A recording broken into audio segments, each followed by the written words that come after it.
The Avro Canada CF-105 Arrow, often known simply as the Avro Arrow, was a delta-winged interceptor aircraft designed and built by Avro Canada. The Arrow is considered to have been an advanced technical and aerodynamic achievement for the Canadian aviation industry. The CF-105, Mark II, held the promise of near-Mach 2 speeds at altitudes of 50,000 feet, 15,000 m, and was intended to serve as the Royal Canadian Air Force's, RCAF, primary interceptor in the 1960s and beyond. Canada tried to sell the Arrow to the US and Britain, but no agreements were concluded. The aircraft industry in both countries was considered a national interest and the purchase of foreign designs was rare. The Arrow was the culmination of a series of design studies begun in 1953 examining improved versions of the Avro Canada CF-100 Canuck. After considerable study, the RCAF selected a dramatically more powerful design, and serious development began in March 1955. The aircraft was intended to be built directly from the production line, skipping the traditional hand-built prototype phase. The first Arrow Mk. I. RL-201, was rolled out to the public on October 4, 1957, the same day as the launch of Sputnik I. Flight testing began with RL-201 on March 25, 1958, and the design quickly demonstrated excellent handling and overall performance, reaching Mach 1.9 in level flight. Powered by the Pratt & Whitney J75, another 3 Mk1s were completed, RL-202 through -204. The lighter and more powerful Orenda Iroquois engine was soon ready for testing, and the first Mk.2 with the Iroquois, RL-206, was ready for taxi testing in preparation for flight and acceptance tests by RCAF pilots by early 1959. On February 20, 1959, the development of the Arrow, and its Iroquois engines, was abruptly halted before a planned project review had taken place. 2 months later, the assembly line, tooling, plans and existing airframes and engines were ordered to be destroyed. The cancellation was the topic of considerable political controversy at the time, and the subsequent destruction of the aircraft in production remains a topic for debate among historians and industry pundits. This action effectively put Avro out of business and its highly skilled engineering and production personnel scattered. Design and development. Background. In the post-Second World War period, the Soviet Union began developing a capable fleet of long-range bombers with the ability to deliver nuclear weapons across North America and Europe. The main threat was principally from high-speed, high-altitude bombing runs launched from the Soviet Union traveling over the Arctic against military bases and built-up industrial centers in Canada and the United States. To counter this threat, Western countries strenuously undertook the development of interceptors that could engage and destroy these bombers before they reached their targets. Avro Canada Limited had been set up as a subsidiary of the Hawker Siddeley Group in 1945, initially handling repair and maintenance work for aircraft at Malton, Ontario Airport, today known as Toronto Pearson International Airport. The next year the company began the design of Canada's first jet fighter for the Royal Canadian Air Force, RCAF, the Avro CF-100 Canuck all-weather interceptor.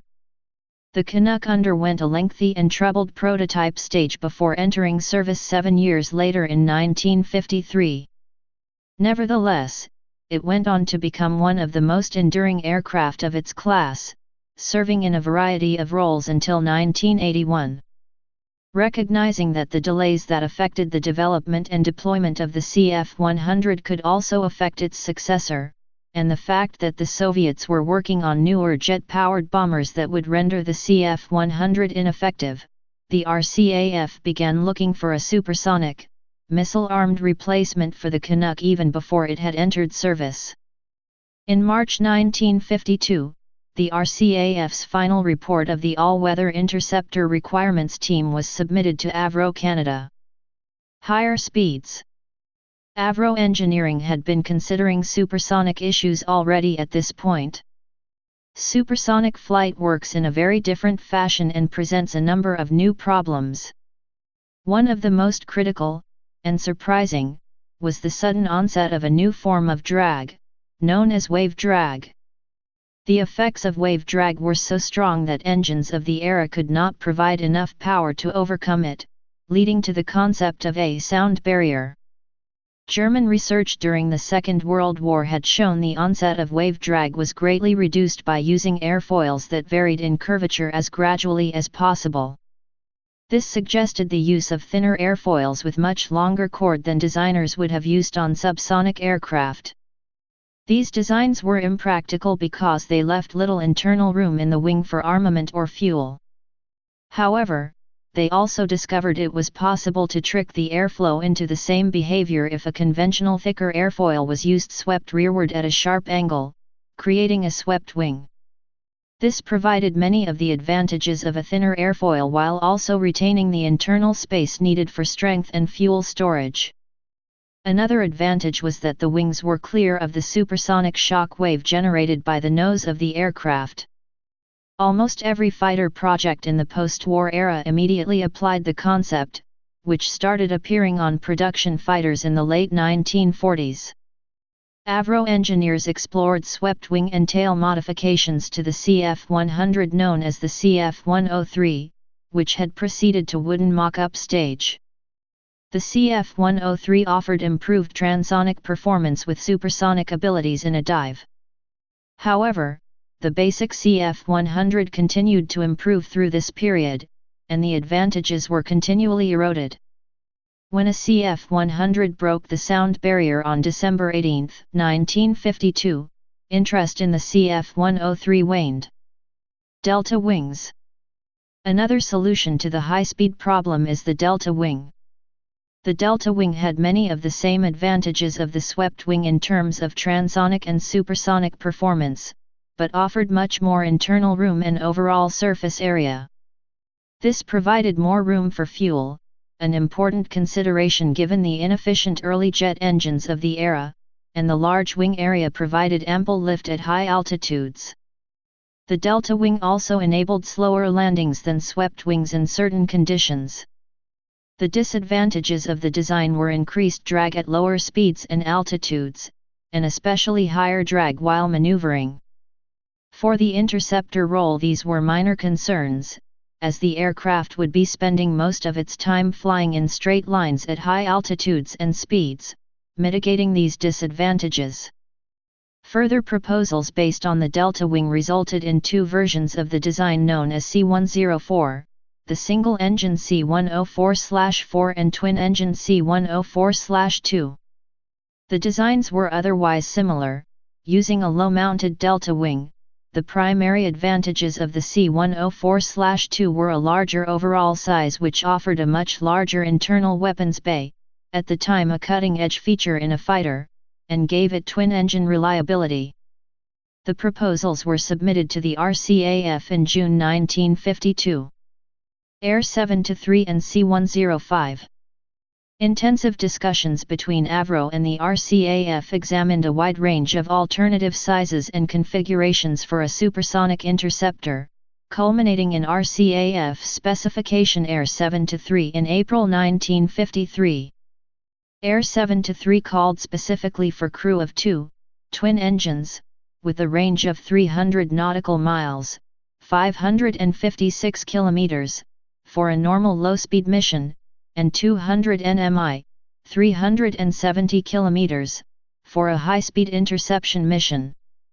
It also specified operation from a 6,000 feet, 1,830 m, runway, a Mach 1.5 cruising speed at an altitude of 70,000 feet, 21,000 m, and maneuverability for 2 grams turns with no loss of speed or altitude at Mach 1.5 and 50,000 feet.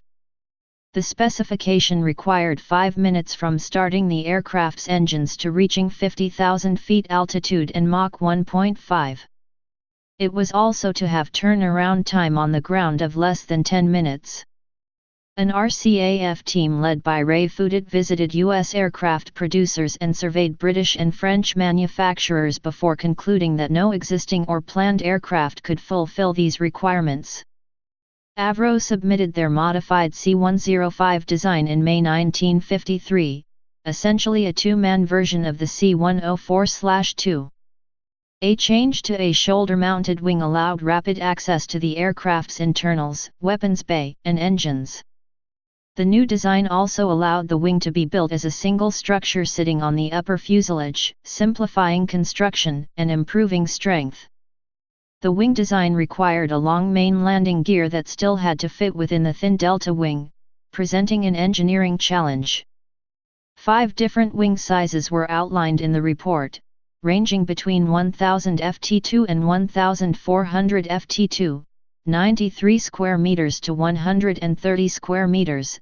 The 1200 ft2, 111 square meters, sized version was eventually selected. The primary engine selection was the Rolls-Royce RB106, an advanced two-spool design offering around 21,000 pounds force, 93,000 N. Backup designs were the Bristol Olympus OL3, the US-built Curtiss-Wright J67 version of the OL3, or the Orenda TR.9 engines. Armament was stored in a large internal bay located in a belly position, taking up over 1/3 of the aircraft fuselage. A wide variety of weapons could be deployed from this bay, such as the Hughes Falcon guided missile, the Cardet Velvet Glove air-to-air missile, or 4 general-purpose 1,000-pound bombs.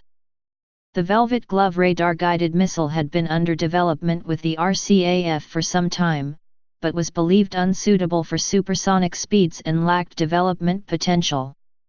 Consequently, further work on that project was cancelled in 1956. In July 1953, the proposal was accepted and Avro was given the go-ahead to start a full design study under the project name, CF-105. In December, $27 million was provided to start flight modeling.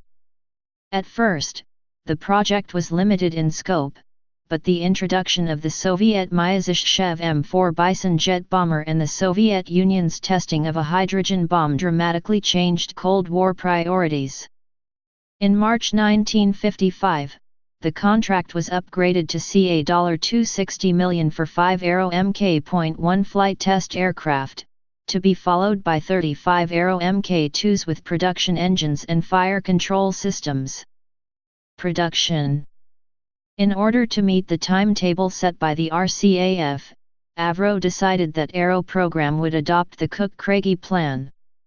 Normally a small number of prototypes of an aircraft were hand-built and flown to find problems, and when solutions were found these changes would be worked into the design and then the production line would be set up.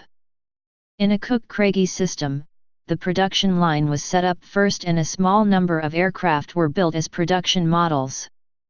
Any changes would be incorporated into the jigs while testing continued, with full production starting when the test program was complete.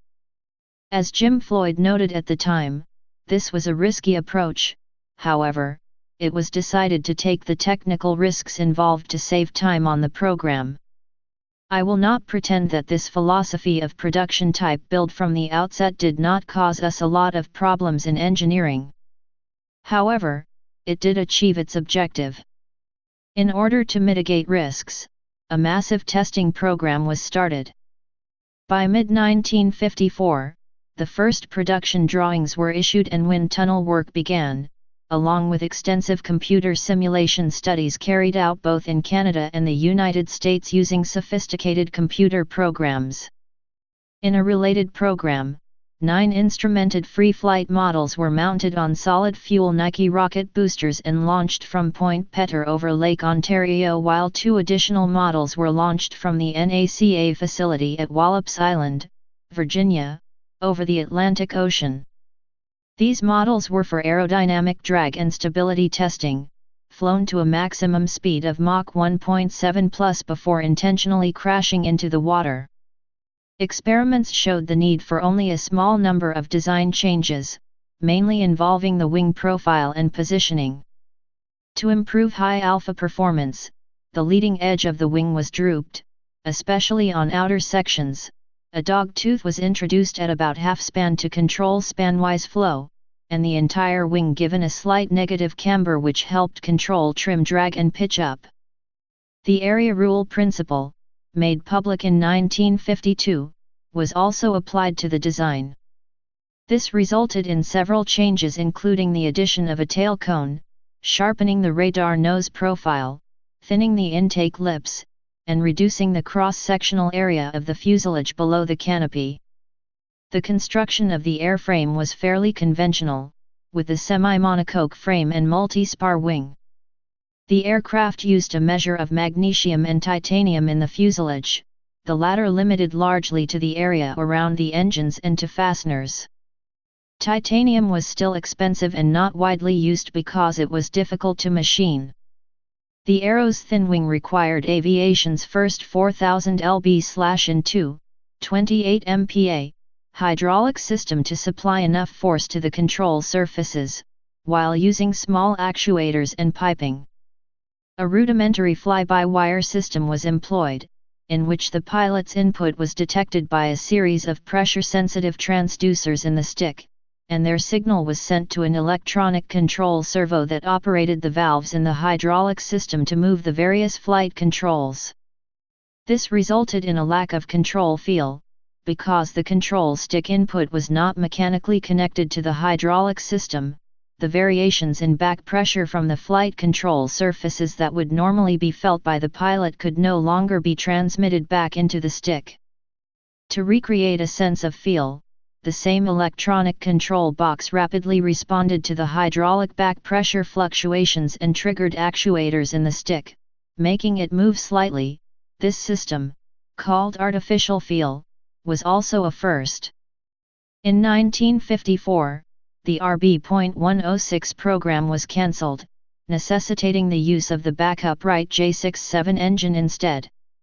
In 1955, this engine was also cancelled, leaving the design with no engine. At this point, the Pratt & Whitney J75 was selected for the initial test flight models, while the new TR-13 engine was developed at Orenda for the production Mk2s. After evaluating the engineering mock UPS and the full-scale wooden mock-up in February 1956, the RCAF demanded additional changes, selecting the advanced RCA Victor Astra fire control system firing the equally advanced United States Navy Sparrow II in place of the MX-1179 and Falcon combination. Avro vocally objected on the grounds that neither of these were even in testing at that point, whereas both the MX-1179 and Falcon were almost ready for production and would have been nearly as effective for a very large saving in cost.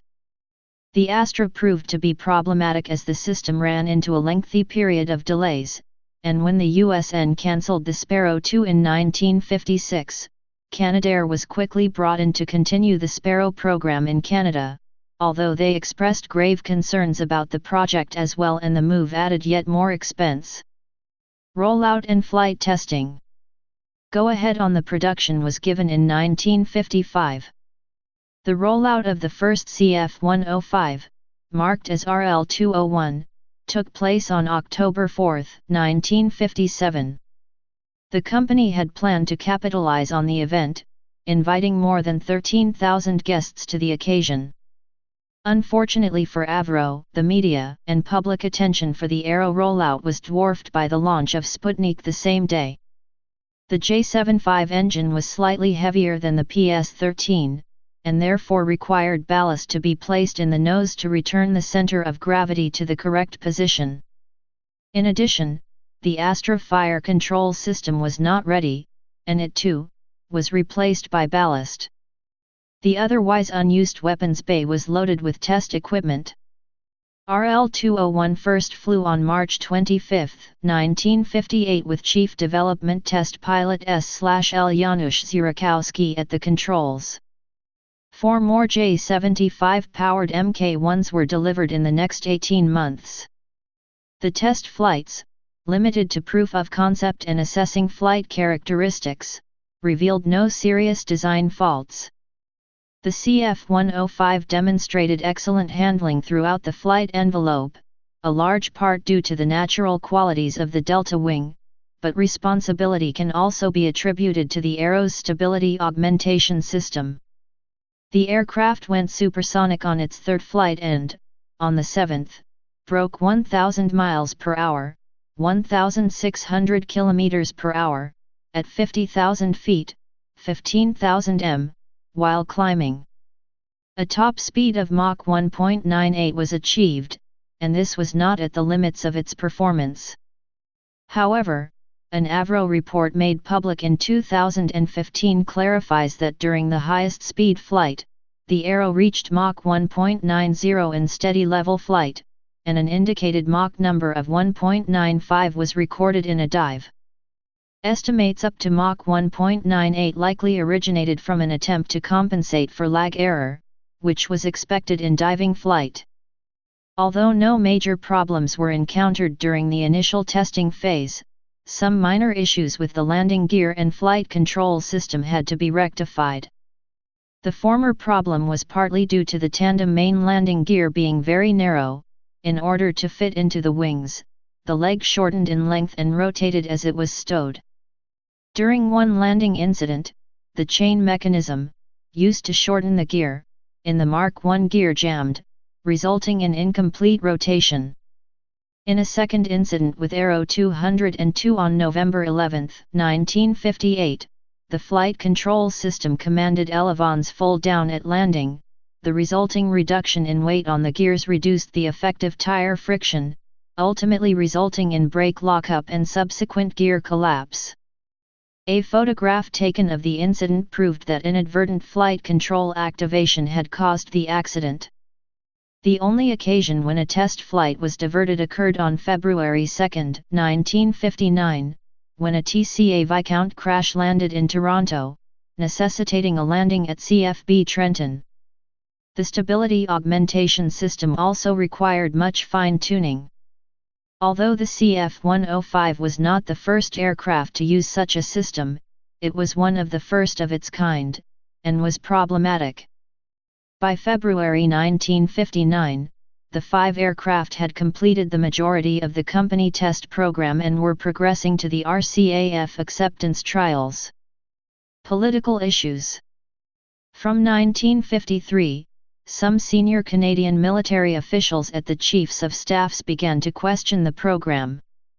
The Chiefs of Staff of the Army and Navy were both strongly opposed to the Arrow, since substantial funds were being diverted to the Air Force, while Air Marshal Hugh Campbell, RCAF Chief of Staff, backed it right up until its cancellation.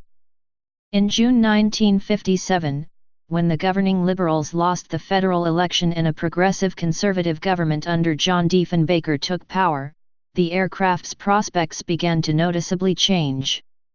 Diefenbaker had campaigned on a platform of reining in what the Conservatives claimed was rampant liberal spending. Nonetheless, by 1958, the parent company had become Canada's third largest business enterprise and had primary interests in rolling stock, steel and coal, electronics and aviation with 39 different companies under the Avro Canada banner. In August 1957, the Diefenbaker government signed the NORAD, North American Air Defense, agreement with the United States, making Canada a partner with American command and control. The U.S. Air Force was in the process of completely automating their air defense system with the SAGE project, and offered Canada the opportunity to share this sensitive information for the air defense of North America. One aspect of the SAGE system was the Beaumark nuclear-tipped anti-aircraft missile. This led to studies on basing Beaumarks in Canada in order to push the defensive line further north, even though the deployment was found to be extremely costly. Deploying the missiles alone was expected to cost 164 million Cordobas, while SAGE would absorb another 107 million Cordobas, not counting the cost of improvements to radar. In all, it was projected to raise Canada's defence spending as much as 25 to 30%, according to George Pierkes, then Minister of National Defence. Defense against ballistic missiles was also becoming a priority. The existence of Sputnik had also raised the possibility of attacks from space, and, as the year progressed, word of a missile gap began spreading. An American brief of the meeting with Pierce records his concern Canada could not afford defensive systems against both ballistic missiles and manned bombers. It is also said Canada could afford the Arrow or Beaumark/Sage, but not both. By August 11, 1958, Pierce requested cancellation of the Arrow, but the Cabinet Defense Committee, CDC, refused. Pierce tabled it again in September and recommended installation of the Beaumark missile system. The latter was accepted, but again the CDC refused to cancel the entire Arrow program. The CDC wanted to wait until a major review on March 31, 1959. They cancelled the Sparrow/Astra system in September 1958. Efforts to continue the program through cost-sharing with other countries were then explored.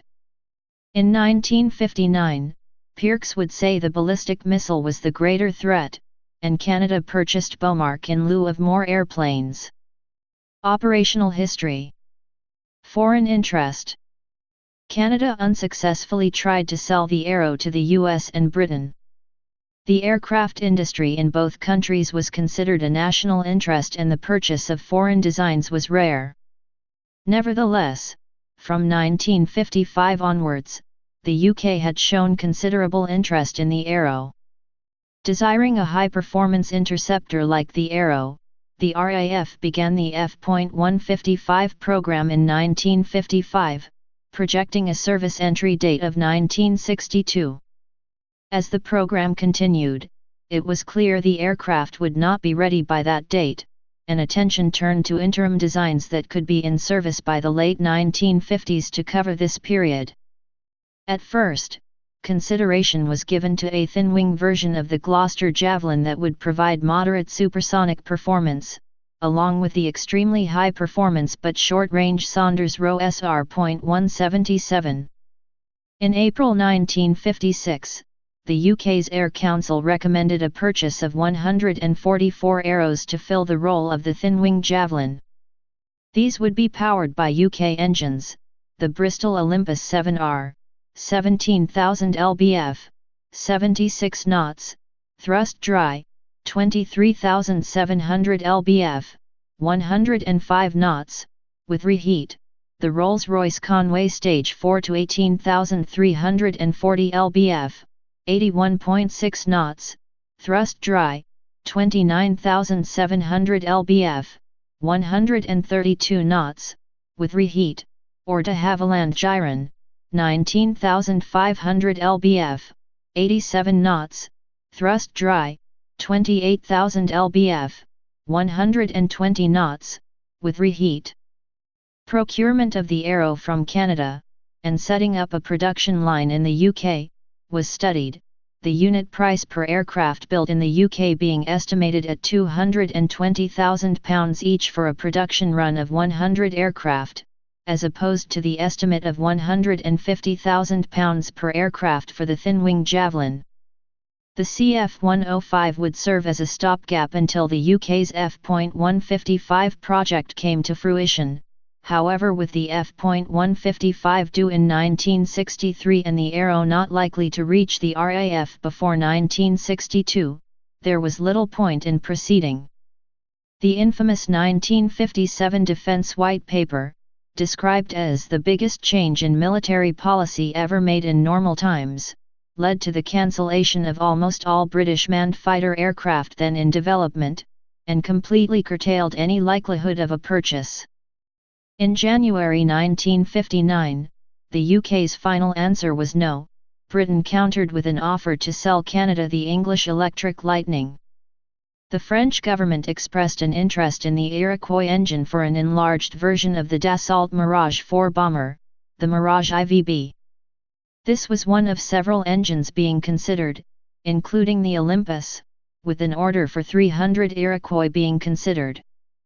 Acting on media speculation that the Iroquois engine program was also in jeopardy of being cancelled, the French government chose to end negotiations in October 1958 and opted for an upgraded version of the indigenous near-Mach instead. There was never an explanation for this decision offered by the French government, even after Avro tried to offer the Iroquois as a private venture. In the US, the 1954 Interceptor was well underway, and would ultimately introduce the Convair F-106 Delta Dart, an aircraft with many similarities to the Arrow. More advanced designs were also being considered, notably the Mach 3 Republic XF-103, and by the time the Arrow was flying, the much more advanced North American XF-108. Both of these programs were cancelled during the mock-up stage, as it was believed the need for a manned interceptor of very high performance simply did not exist, as the Soviets were clearly moving their strategic force to ICBMs. This argument added weight to the justification of cancelling the Arrow. In 1958, Avro Aircraft Limited President and General Manager Fred Smyth elicited a promise from the U.S. Air Force to supply, free, the fire control system and missiles, and if they would allow the free use of their flight test center at Edwards AFB. Cancellation. The Arrow's cancellation was announced on February 20, 1959. The day became known as Black Friday in the Canadian aviation industry. Diefenbaker claimed the decision was based on a thorough examination of threats and defensive measures, and the cost of defensive systems. More specifically, the cost would have needed to be amortized over hundreds of manufactured models. At the time, however, the trend was away from conventional bombers that the Avro Arrow could intercept and towards atmospheric weapons like intercontinental ballistic missiles, according to Global News.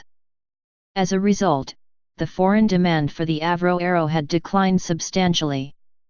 Canada's alternative to the Arrow was to purchase some American McDonnell F-101 Voodoo interceptors and Beaumark B missiles. The decision immediately put 14,528 Avro employees, as well as nearly 15,000 other employees in the Avro supply chain of outside suppliers, out of work. Declassified records show Avro management was caught unprepared by the suddenness of the announcement by the government. While executives were aware that the program was in jeopardy, they expected it to continue until the March review. It was widely believed during this lead-up to the review, the first Arrow Mk2, RL-206, would be prepared for an attempt at both world speed and altitude records. An attempt was made to provide the completed Arrows to the National Research Council of Canada as high-speed test aircraft. The NRC refused, noting that without sufficient spare parts and maintenance, as well as qualified pilots, the NRC could make no use of them. A similar project initiated by the Royal Aircraft Establishment, Boscombe Down, had resulted in Avro Vice President, Engineering, Jim Floyd's preparing a transatlantic ferry operation. This proposal, like others from the United States, was never realized. Aftermath. Within 2 months of the project cancellation, all aircraft, engines, production tooling and technical data were ordered scrapped.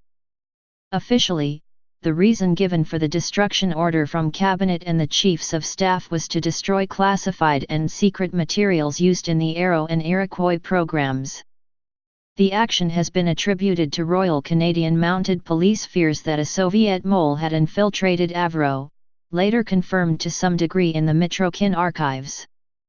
Rumors had circulated that Air Marshal W.A. Curtis, a World War I ace who headed Avro, had ignored Diefenbaker and spirited one of the Arrows away to be saved for posterity. These rumors were given life in a 1968 interview, when Curtis was asked directly if the rumor was true. He replied, "I don't want to answer that." He proceeded to question the wisdom of printing the story of a missing Arrow, and wondered whether it would be safe to reveal the existence of a surviving airframe only 9 years later. If it is in existence, it may have to wait another 10 years. Politically, it may cause a lot of trouble. The legend endures that one of the prototypes remains intact somewhere. Following the cancellation of the Avro Arrow project, CF-105 chief aerodynamicist Jim Chamberlain led a team of 25 engineers to NASA's Space Task Group to become lead engineers, program managers, and heads of engineering in NASA's manned space programs projects Mercury, Gemini and Apollo. The Space Task Group team eventually grew to 32 Avro engineers and technicians, and became emblematic of what many Canadians viewed as a brain drain to the United States. Among the former Arrow team engineers to go south were Tequin Roberts, NASA's first flight dynamics officer on Project Mercury and later director of networks at the Goddard Space Flight Center, John Hodge, flight director and manager on the cancelled Space Station Freedom Project, Dennis Fielder, director of the Space Station Task Force, later the Space Station, Owen Maynard, chief of the LM Engineering Office in the Apollo Program Office, and Rod Rose, technical assistant for the Space Shuttle program. Many other engineers, including Jim Floyd, found work in either the UK or the United States. Work undertaken by both Avro Canada and Floyd benefited supersonic research at Hawkers Italy, Avro Aircraft's UK parent, and contributed to programs such as the HSA.1000 supersonic transport design studies, influential in the design of the Concorde. In 1961, the RCAF obtained 66 McDonnell CF-101 Voodoo aircraft, one of the American designs the RCAF originally rejected, to serve in the role originally intended for the Avro Arrow. The controversy surrounding this acquisition, and Canada's acquiring nuclear weapons for the Voodoos and Beaumarks eventually contributed to the collapse of the Diefenbaker government in 1963. Although nearly everything connected to the CF-105 and Orenda Iroquois programs was destroyed, the cockpit and nose gear of RL-206, the first Mk2 Arrow, and 2. Please subscribe and thanks for watching.